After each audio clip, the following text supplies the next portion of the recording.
Сайн амнахаа дараагийн хвшлэр олзож байна. Энэ удаагийн хвшлэгээр саяхан гарсан Apocalypse Z гэмэх нэртэй нэгэн сонирхолтой кино ирчгэд бэлэн болсон байна. 2019 оны 10 дугаар сард хууль бусаар үйл ажиллагаа явуулж байсан Бүгд найрамдах Хятад ард улсын 800 гаруй иргэнийг Улаанбаатар хотын 6 зочид буудлаас баривчилжээ. Тэд зочид буудлын төрөөсөө 3 жилээр төлчихсөн өндөр хүчин чадалтай мянгаад компьютер, гар утас, интернетээ бэлтгэсэн байсан нь тухайн үедээ дуйлан тарьсан хэрэг болсон юм. Тус хэргийн зангилааг мэдхийг хүсэх юм бол танд Look TV хэрэгтэй. Look TV премиум багцаа идэвхжүүлж хавц дэрэг цовруулын 2 дугаар бүлгийг хүлээн авч үзээд олон бэлгийн эзэн болоорой. Шүүхэр шийдвэрлэгдсэн бодит гэмт хэрэгүүдээс сэтгүүлсэн хавцас дэрэг цовруулын шинэ ангиудыг Look TV-гээс. За ингээд бичлэг рүү харцгаая. Манай улдур болох Манел найз охинтойгоо эгчиндээ зочилчхоо тарьж явахдаа асуулт орж байгаагаар кино маань эхэлдэг. Удалгүй зөргөлөөс солигдож энэ явдлаас хойш аль хэдийн нэг жил өнгөрсөн байх ба ослын үеэр найз охин нь уудуулж Манел маань мууртайгаа ойлгонаа л үлдсэн байдаг. Уг нэгчтэйгээ их л ойр дотн ойр орхон л очиж уулздаг байсан ч найз охин алдснаас хойш манай хүн сэтгэл санаагаар онож ер нь л нэг тийм амьдралын итгэхгүй гэрээсээ ч бараг гарах байсан байдаг. Ядчаах цөүлийн нэг жилийн хугацаанд хүмүүсийг дүрмгий болгодог нэг төрлийн халдварт вирус гарсан бөгөөд азар халдвар аваад шууд тэр дороо биш хэд хоногийн дараа хуурдаг тул одоохондоо алдчихалгүй хяналтандаа ойлгож чадж байгаа юм лээ. Гэхдээ сүүлийн үед ер нь жоохон эвгүй байгаа болохоор их чинь манай хүн санаа зовоод муураа аваад манай түрээ дээр удахгүй хөлөөрөө тогтоочч магадгүй юм шиг байна. Гэхдээ сүүлийн үед ер нь жоохон эвгүй байгаа болохоор их чинь манел руу залгаад манай түрээ дээрээ удахгүй хөлөөрөө тогтоочч магадгүй юм шиг байна. Хэрвээ тэгвэл чи ганцаараа байснаас манай гэр бүлтэй хамт байсан дээр штэ гэд татгасаар агаад манелыг зөвшөөрүүлж чаддаг. За ингэснээр манай хүн муураа аваад маргааш нь шууд лекц рүүгээ явахаар болдог бөгөөд яг онгоцондоо суух гэж байтал гинт хөлөөрөө тогтоогдоод бүх онгоцны нислэгүүдийг цуцалж хахдаг. Юу болсон гэсэн чинь нөгөө вирус нь хүнд алдаад ердөө хэдхэн минутын дотор л хувиргадаг болж өөрчлөгдсөн учраас шууд ингээд татуу хөлөөрөө тогтоосноос болоод манай хүн явж чадалгүй гэртээ үлдэхээр болдог. Яг ямар учиртай хаанаас эхлэлтэй гэдэг нь нарийн гардаггүй ч ер нь бол цусаар дамжиж халдварладаг бөгөөд халдвараасан хүн ямар ч хяналтгүй догшин болж хувирдаг гэхээр ер нь бол зомби л гэсэн үг. Маргааш өглөө их чинь манай хүн рүү залгаад онцгой байдал зарласандаа холбоотой хүмүүсийг хүчээр дүр хорогдох байрлал шилжүүлж байгаа талаар хэлдэг.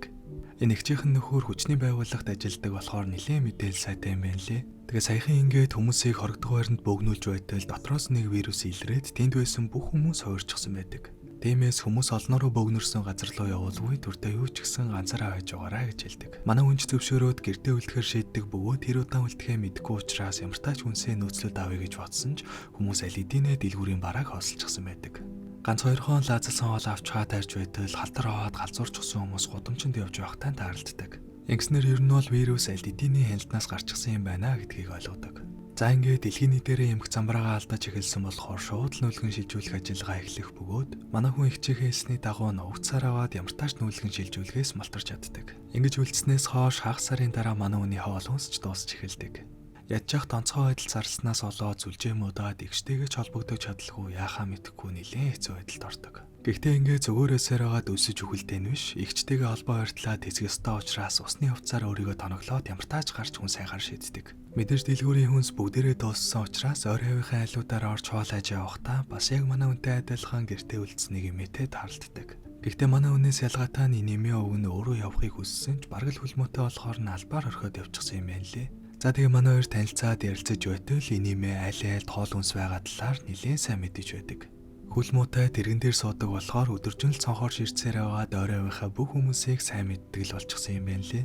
Гэхдээ хоол хүнстэй айлыг мэдэж байгаа ч өөрөө очиод авчиж чадахгүй болохоор явах вэ гэд байж байтал азар манел ирснээр манай хоёр нэгэндээ туслаад овоо их хоол хүнстэй болж чаддаг. За ингэснээр манай хоёр хүнсэндээ санаа зовлтгүй болох бөгөөд удалгүйнийг өдөр хотод үлдсэн хүмүүсийг шинэ орогдох байрлал руу ирээрэй гэд координат зааж өгсөн мэдээ радиогоор явдаг. Өгнийхэндээ манай хүн ихчийн хөвгөнд ороод үлдсэн ч тэрнээс хойш одоо хүртэл ямар ч хариу байхгүй дээрэс нь хоол хүнсч дуусах нь цаг хугацааны асуудал учраас ер нь л хорогдох байрлалгаа явсан дээр юм байна гэж боддог. Эмээгийн хувьд эхэндээ эргэлзэж байсан ч эцэстэн зөвшөөрснөөр манай хоёр маргааш өглөө хамтдаа Манелийн завьаар хорогдох байрлал руу явахаар болдог. Гэхдээ харамсалтай нь маргааш өглөө эмээ дээрээ од очтол хоол заамд хүлмүүтэйг өгшин хүн ачаал болно гэж бодоод манай хүний ганцаарнгийн явуулахар шийдээд амиа оролцсон байдаг.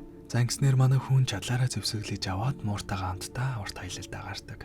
Мото онож завь руугаа очиод тэндээсээ өөрийнхөө завьаар цааш явахаар төлөвлөдөг бөгөөд замдаа зомбинуудтай тааралдаад мотогоо алдсан ч баригдалгүй явсаар ямартаа ч усан онгоцны зогсоол дээрээ аюулгүй ирж чаддаг. Саяны таарлцсан бөөн зомбинууд нь нөгөө түр хорогдох байрлал явсан хүмүүс юм байна лээ. Ер нь бол зэргүүдийг дагаад явсан бол өдий зомби болчихсон байх байсан гэсэн үг.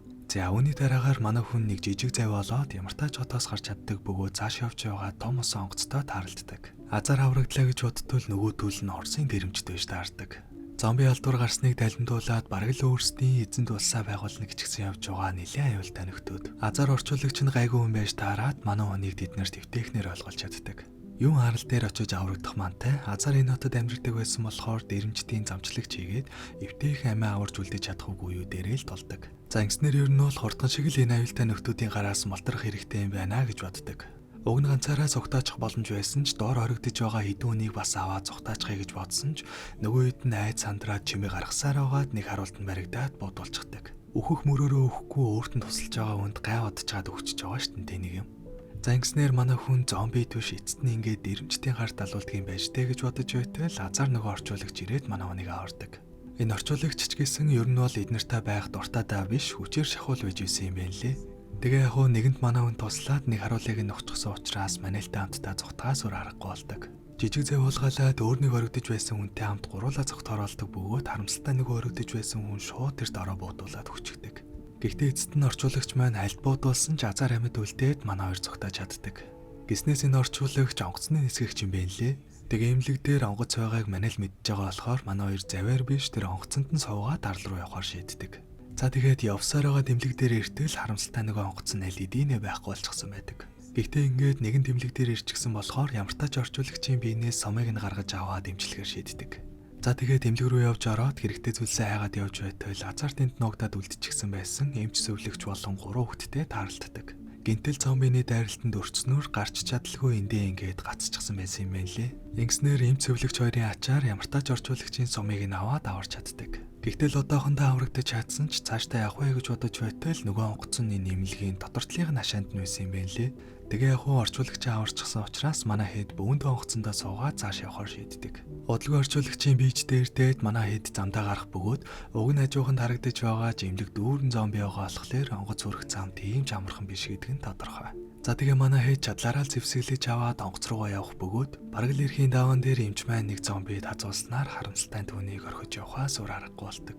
Ингэснээр зургуулаа болоод цааш явсаар байгаа онгоцны хажууханд ирж чадсан ч гадаа талбай битүү зомбиогоор бүслэгдчихсэн байдаг. Яг вэ гэж бодож байтал менежмент диктатор үзэж байсныг бичлэгээд өөрөөр шийдээд өөрсдийгөө төмөр дороор хамгаалаад явсан нь Азар амжилттай бүтдэг.